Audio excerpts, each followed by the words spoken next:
Hey, everybody, welcome back to Red Liberty Media. We have Sophia Lorey from California Family Council joining us today. She's got quite the story. They're doing a whole bunch of good things up in Sacramento, a lot of lobbying, a lot of standing up for your rights in here in California, and also across the nation, because we know what happens in California, unfortunately, does not just stay in California, it goes all across the nation. So, Sophia, tell us a little bit about what you guys do at California Family Council, and then I want to ask you about what happened at the library.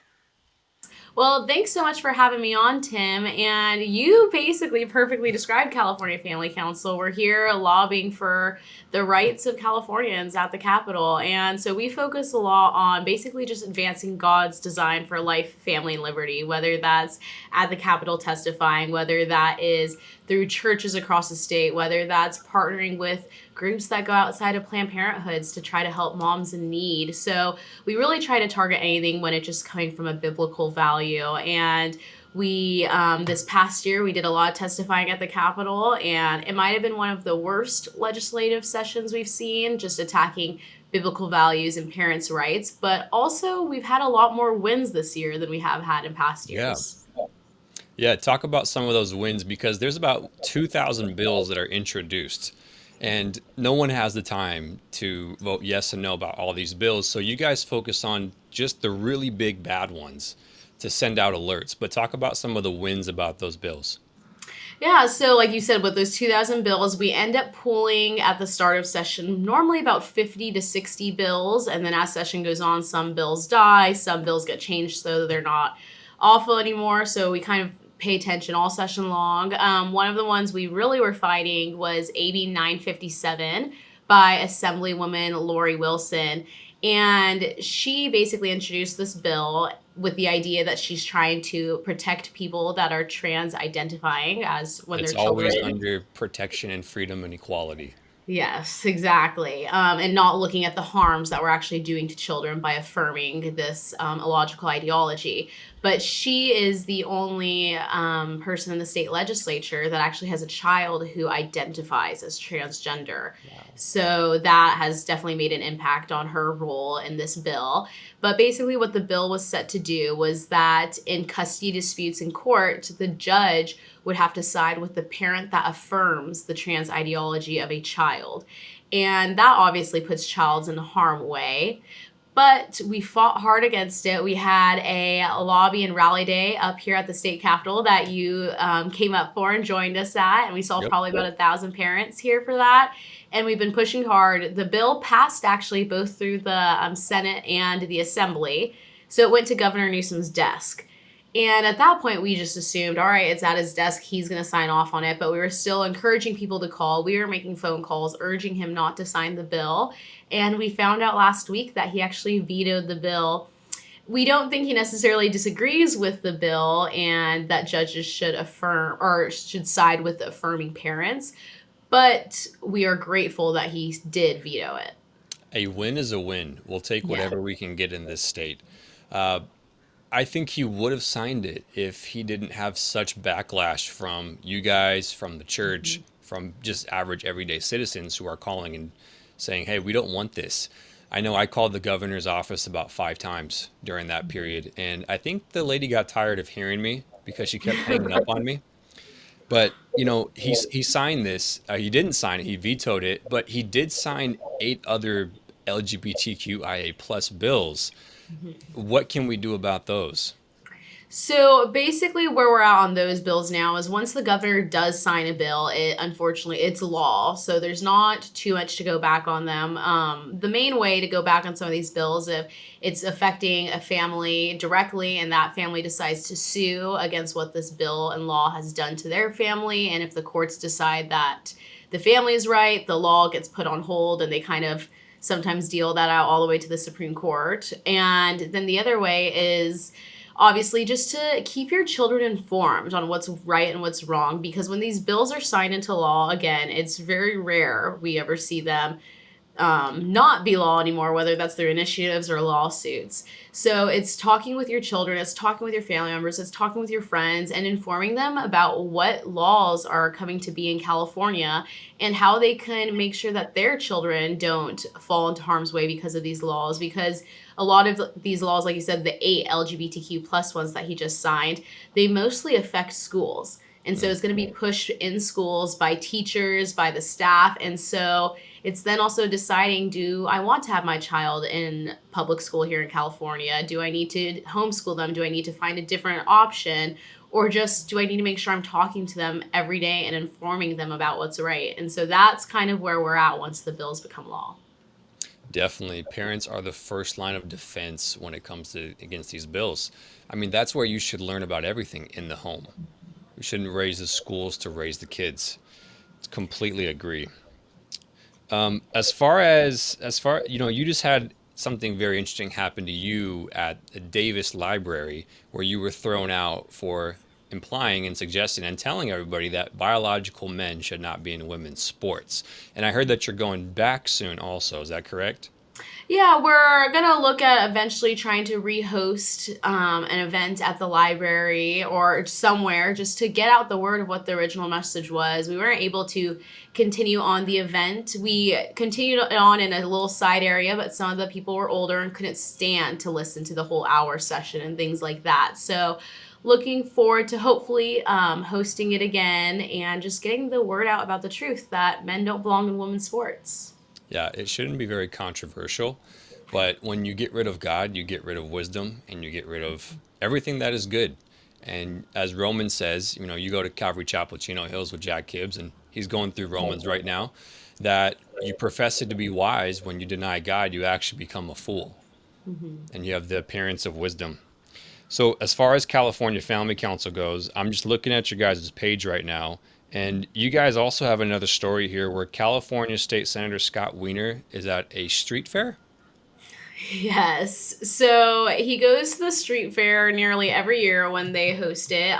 He is the senator of the San Francisco region, so we kind of know that's just a dark area as it is. And whenever he posts about being at the street fair, he's normally shirtless or has on like a tight speedo or leather pants, which already is inappropriate enough for True. a elected official to be doing. But then you can always see in the background of the photos, there's sometimes naked people walking around, or there's men in dresses where you can kind of see every part of the man through the dress, and a lot of inappropriate things. But because he posts directly what event he's at, people, you can go on social media, you can go online, you can figure out what events happened at this street fair. And there was even videos and pictures of men urinating on each other in kiddie pools. And he posted recently he was at an event a couple months ago where there was women locked up in cages and men locked up in cages like animals and all these different things, and it's horrific to see one of the most honestly influential, and not in a good way, but probably the most influential state senator across the entire nation is attending these events and then is constantly putting out legislation that he says is to protect children. It just doesn't add up. Is there a spiritual component to all this?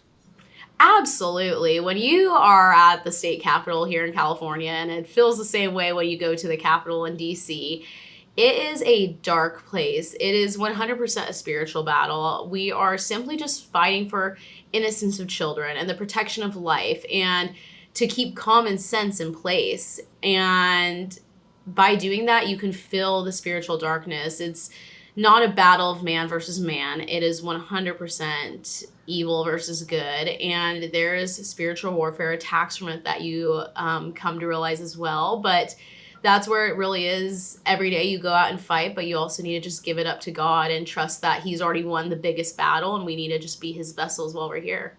Completely. So, what would you guys are on the front lines. You're the tip of the spear. What would you say to people who are just burnt out on politics, that don't want anything to do with politics because it's just too much and it's too controversial? What would you say to them? Well, I would say it makes sense to be burnt out. But the reason you're burnt out is because it's so disgusting. It's so awful what's happening in politics and here at the Capitol. It's controversial because we basically have people that believe in common sense and extreme people that try to change common sense at this point. And the reason it's gone to that point, though, is because people weren't getting involved when it was kind of still moderate and things weren't as extreme as they were. And so the reason we're here is because people chose not to get involved. I think specifically the church, but people as a whole, because we're seeing people that might not be Christian, but understand that a man can never be a woman, or understand that children should not be taught about sex education, or education as they call it, Hmm. in second grade. And so that's why no matter how you're feeling, you have to keep fighting. You have to keep making phone calls. You have to talk about this stuff. It got this bad. It got this horrible because no one wanted to talk about it. Everyone says too controversial. But at this point, it's not a controversial topic. It's a topic of whether this state and this nation is going to be a safe place to raise children. Yeah, you have to stop being a, for lack of a better term, closet conservative or a closet Mhm. Christian and actually talking about what you believe. Um, I think you hit something very good right on the head. It's we're here because people didn't speak up. And correct me if I'm wrong, but there's actually a majority, a lot of Democrats in the state legislature who actually don't agree with all this gender ideology stuff. Exactly. We've heard just from different conversations people have had, or different Democrat legislators choosing not to stand up and publicly defend a bill. They'll vote in favor of it, but they're not speaking out against it on the floor. Hmm. But it really, the way the Capitol just works here is if it's another Democrat legislator introducing this crazy extreme bill, you kind of just have to vote for it to support your party. And I think it's necessary to call those Democrat legislators, call them all and urge them to vote no on these things. Discuss with them how horrible these bills are and be open with them. Because if they start hearing that all of their community members, all of their constituents, all the people across the state of California, Democrats and Republicans, that if they're mad about what's going on, maybe they'll start choosing to be a little courageous and actually vote for what they believe and not just for what the party says. Sounds like there's a bunch of squishes up there that can be Yes. influenced if you have people standing up and talking to them. Mhm. Exactly. And there's honestly squishes on both sides. I mean, we have been trying to get some of the Republican legislators up here to just stand up against things. You know, they'll vote the right way most of the time, but they just silently click their no button. And we want them to speak out. We want them to discuss about why these things are bad. And they might think, well, it's not going to change the other legislators' minds. But at that point, it's just bringing awareness to what's happening and then being able to take what they said and share with people. Look, they're standing up for us. So even the Republican legislators don't just think, oh, well, they're Republicans, so they're going to vote how I want them to. Absolutely not. They don't all, most of the time they do, but not always. There's a couple of them that sometimes don't vote like a Republican should. But they need that encouragement. They need to be Yes. aware that the constituents want them to vote this way because sometimes they might feel here at the Capitol that they're the only person that disagrees with the bill. But when they're getting hundreds of calls from their constituents, then they might feel bold and brave enough to Yes. not just vote the right way, but to speak out against it.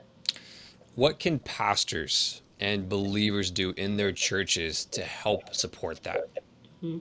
Well, pastors need to start talking about what's going on here at the Capitol. And they say, well, I don't want to get political. It is not political to say that killing an innocent child is not okay. It's not political to say that a man can never be a woman. It's not political to say that marriage between should be between a man and a woman. Those aren't political things. Those are biblical things that politics in this world has taken into their hands. So, step one for pastors would be to come to that realization.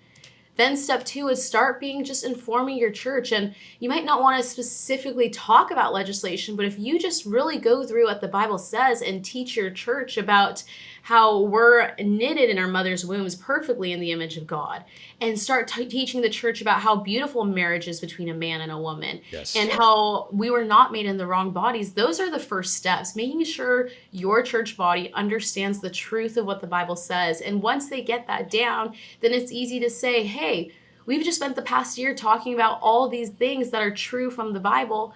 our state capital is now saying this. So maybe let's make some phone calls and get involved. And it's fully legal for a pastor to do that. I think maybe some people are Mm, scared or not sure. A pastor can 100% talk to their congregation and say, hey, there's all these crazy, bad, anti Christian, anti yeah. God bills coming from the Capitol. Here's a list of them. Call up your legislator. There's no reason a pastor can't do that.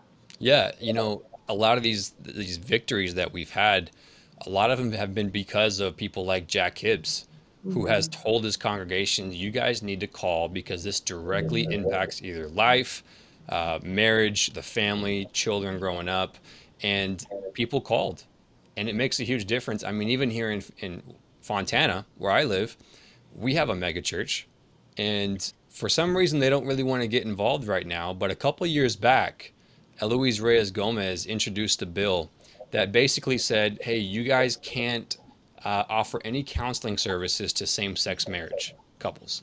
And the pastor told his congregation, "You guys need to call because it would directly affect the church." And she had 3,000 calls like in 1 week. And she called personally the pastor and said, "I'm so sorry. I didn't realize," did the whole gambit. But that's the power that these pastors hold. That's the power of being like John the Baptist when he Mhm. calls out Herod for having his brother's wife. That's a good thing. That's what we're called to do. We're called to not just participate in the deeds of darkness, but instead expose them. Sophia, thank you so much for what you do and for all that you guys are doing in California. And you personally also, you have a podcast. Where can people find you? Where can they connect with you? Yeah, so my personal podcast is called This is a Woman, and the podcast is just to erase current culture or to point out that current culture is erasing what a woman is. And so you can go online to thisisawomanpodcast.com or on all social media. It's just at This is a Woman Podcast. It's on Twitter, Facebook, Instagram is where we're most active. We post new episodes every Monday, so you can listen on any podcast listening platform. So just type in This is a Woman. If it doesn't come up, This is a Woman with Sophia Lorey will be the direct way to find it on your podcast platforms. And then also I on Twitter, I have my own personal Twitter where it's just Sophia S. Lorey and constantly tweeting updates about what's happening here at the Capitol in Sacramento, as well as what's happening across the nation. So that's another good way to get connected with me. Yeah. And on your podcast, you've had a few notable guests. Yes, yeah, I had Chloe Cole on recently, and that was an amazing time. She is a detransitioner from here in California. She had a double mastectomy and is As a minor, really just right? going, yes, Wow. as a minor. She was 15 years old when that happened, and now she is 19 years old and is fighting against what's going on. So her story and testimony is extremely powerful. So it was great to hear from her. Another fun one that I really liked was I had Erin Friday on.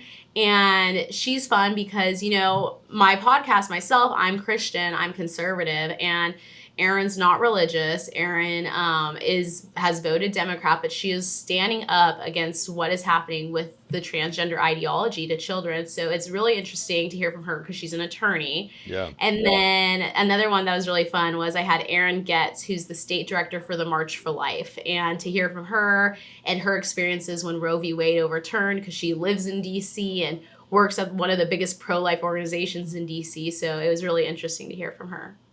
Wonderful. Wonderful. Well, God bless you. And thank you so much for coming on. Thank you, Tim.